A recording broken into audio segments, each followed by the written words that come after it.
Sometimes, when I'm home alone, I just try to dress like bohemians. Not this way, okay? But, oh my god, I always fail since I do not have such items in boho style. But anyway, then I try to implement some boho decoration in my room, like this one, to have these bohemians vibes. But what does even the word bohemianism and bohemians is supposed to mean anyway? And if you have this little interest in art, you must have noticed that these words, bohemianism and bohemians, are often said in French language instead of English language. Why is it so? Instead of bohemianism, we say la bohème. Instead of bohemians, we say les bohémiens. And to get you even closer to the picture I want to draw in his song, La Bohème, why did Charles Aznavour, or why does Charles Aznavour sound so nostalgic, sound so triste when he sang it? Why? If you have this in mind now, keep watching. 1, 2, 3, let's go!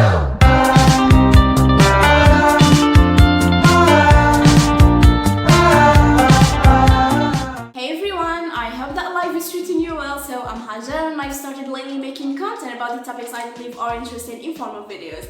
And before we get started, I would love to thank you all for your beautiful and positive messages, for your support, even though I'm still this baby YouTuber, or let's say nouveau-né YouTuber. So this is for you.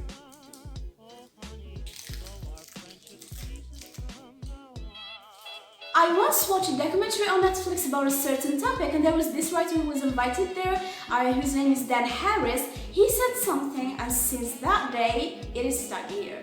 He said that we spend so much time on the hunt, but nothing ever quite does it for us. So we get so wrapped up in the hunt that it kind of makes us miserable. For some, their life circle is often defined by society. How is that? It is this way. You're born. After years you become a student. You study hard to get the specialty you've always wanted. Then, that specialty may get you a good work and may not. Anyway, good work means good salary. Good salary means living in comfort.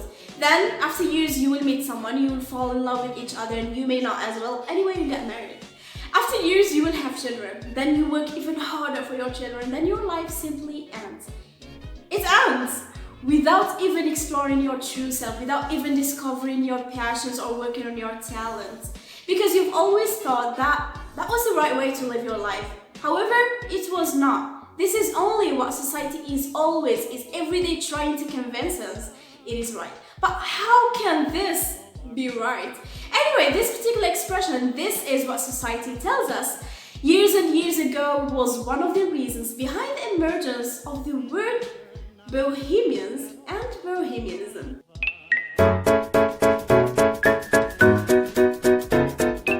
Before getting to know the Bohemians themselves, let's talk about Bohemia itself. Bohemia was a kingdom during the Roman Empire era, okay? And it was the hometown of many great artists, mostly impressionists, who were against this society. Why were they against this society? Because they were poor, and since they were poor, their art, their impressionist art, was not really recognized by the middle class and the bourgeois class. At that time, those artists really rejected all conventional ways of living. They simply wanted to explore the forbidden.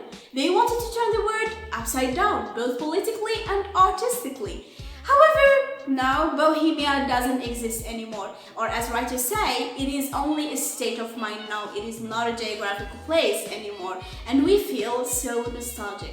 In fact, the Bohemian lands are believed to be existed in what is called now the Czech Republic. That's why the Czech Republic has a wide artistic history. And please, if you've got any other questions about Bohemia itself, drop them below. I would love to answer you if I know the answers, of course, because if we keep talking about Bohemia, we will end up missing other important points.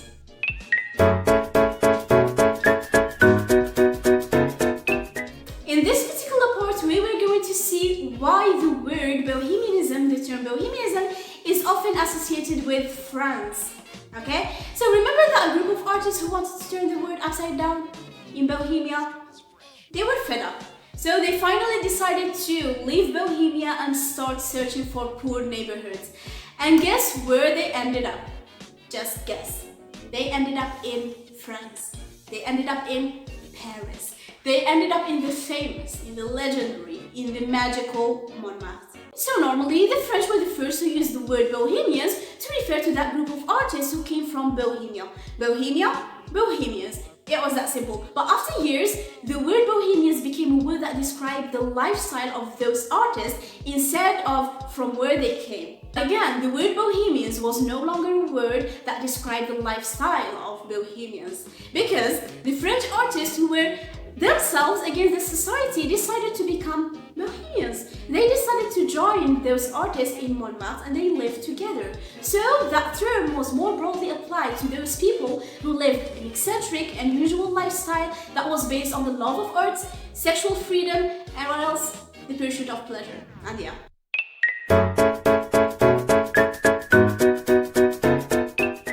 Focus here. At that time, any good mixer of convivial habits had the right to be called a bohemian. However, that was not a valid claim, because if you wanted to become a bohemian, you needed at least to have these two elements that I'm going to talk about to be called a bohemian. The first element is a devotion or an addiction to one or more of these 7 arts. By the 7 arts, we mean sculpture, we mean cinema, painting, music, what else? Literature, 2,000 years later. architecture, and dance. Now, since we love the things that are explained in a funny way, let's get it in a funny way. At that time, it was this way. Oh my god, you're an artist? You can sing? You can paint too? Oh. And don't tell me you're broke AF. You are? Oh my god, girls. Oh my god. And you do not give a damn about how society thinks about you? Hi, congratulations dear, you're a bohemian.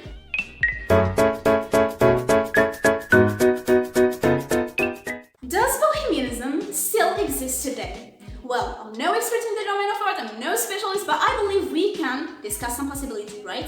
The first possibility is bohemianism still exists today, but with different principles than the old ones. Or we still have few bohemians, like original, like true bohemians.